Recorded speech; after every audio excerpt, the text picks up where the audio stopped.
देश एक एप्लीकेंट है जिसने 8,000 शेयर मांगे थे, मगर उसे अलॉट किए गए थे केवल 5,000 शेयर्स। ऑन प्रोराटा बेसिस ही किए गए होंगे बच्चों, इस बात का ध्यान रखिएगा।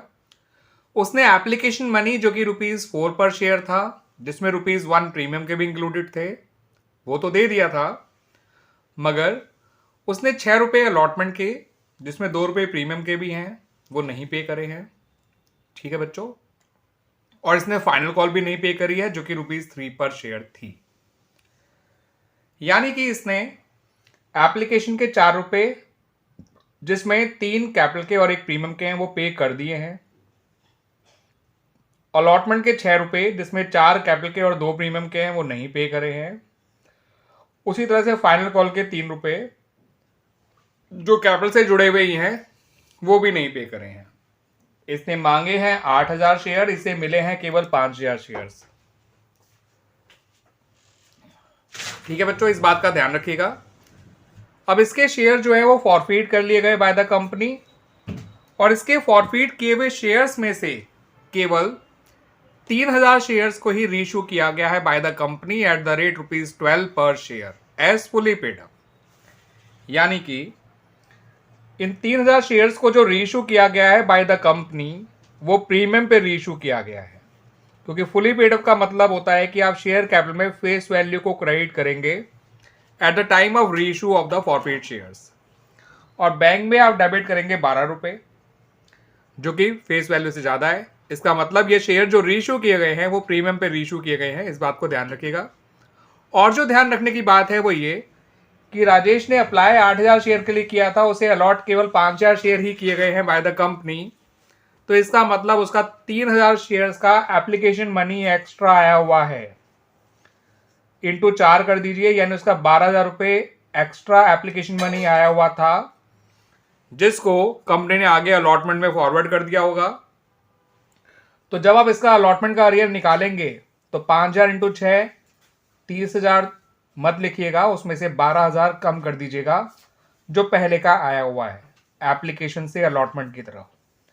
तो इसका अलॉटमेंट का जो अरियर आप निकालेंगे वो आएगा ₹18,000 ओनली। और जो इसका कॉल पे अरियर निकालेंगे वो तो नॉर्मल ही निकलेगा, 5,000 इंटू 3, 15,000। ठीक है बच्चों, फाइनल कॉल ₹3 की है और इस पर 5,000 शेयर है, तो 15,000 ही आएगा। यानी इसका टोटल अरियर हो जाएगा 33,000। अलॉटमेंट के 18,000 और फर्स्ट एंड फाइनल कॉल के 15,000। ठीक है बच्चों। अब क्वेश्चन में हमसे पूछा क्या गया है, आइए वो भी देख लेते हैं।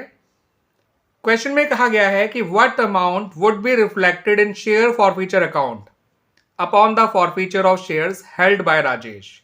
क्या वो ₹32,000 है, क्या वो ₹20,000 है, क्या 15,000 है, या फिर 27,000 है? 32,000, 20,000, 15,000 और 27,000। तो उसके लिए बच्चों हमें शेयर को फॉरफीट करना होगा और ये जानना होगा कि शेयर फॉरफीचर अकाउंट में कितना पैसा जाएगा। ठीक है बच्चों, तो आइए फॉरफीचर की एंट्री में इन शॉर्ट बना रहा हूं बच्चों। शेयर कैपिटल को डेबिट करेंगे, सिक्योरिटीज प्रीमियम को भी डेबिट करेंगे, कॉल्स इन अरियर को क्रेडिट करेंगे, शेयर फॉरफीचर को क्रेडिट करेंगे। हमसे यही अमाउंट पूछा गया है। शेयर कैपिटल में आएगा 5,000 इंटू 10, 5,000 शेयर है उसके पास, ₹10 का शेयर है और फुली कॉल्ड है। सिक्योरिटीज प्रीमियम में आएगा 5,000 इंटू 2, जो अलॉटमेंट वाला प्रीमियम उसने नहीं पे किया था, सिर्फ वही प्रीमियम डेबिट होगा। एप्लीकेशन वाला प्रीमियम नहीं डेबिट होगा क्योंकि वो मिल चुका है। अरियर्स मैंने अभी बताया आपको, 18,000 अरियर आया है अलॉटमेंट का, 15,000 अरियर है फर्स्ट एंड फाइनल कॉल का, तो 33,000 है कॉल्स इन अरियर। तो 50 और 10 60, 60 में से 33 कम करेंगे तो शेयर फॉरफीचर अकाउंट में आ जाएगा बच्चों 27,000। तो आपको अपने क्वेश्चन में जो चौथा ऑप्शन नजर आ रहा है, that is the right answer. अब बात करते हैं क्वेश्चन नंबर 10 की, या अगले क्वेश्चन की। मैं 9 और 10 इसलिए बोल रहा हूं क्योंकि ये जो सीबीएसई बोर्ड ने एडिशनल प्रैक्टिस पेपर इशू किया है अकाउंट्स का, ये उसके क्वेश्चन नंबर 9 एंड 10 है। ठीक है बच्चों, आप लोग भी इन क्वेश्चन को जरूर करके जाइएगा, पूरे पेपर को जरूर करके जाइएगा, और कोई भी डाउट हो तो आप इस मेरे वीडियो को या मेरी इस प्लेलिस्ट को देख लीजिएगा, मैंने पूरे उसके प्लेलिस्ट बना के डाल दी है। ठीक है बच्चों, तो क्वेश्चन नंबर 10 में ये कहा गया है कि what amount will be transferred to capital reserve. Capital reserve में कितना पैसा ट्रांसफर किया जाएगा after the reissue of 3000 shares.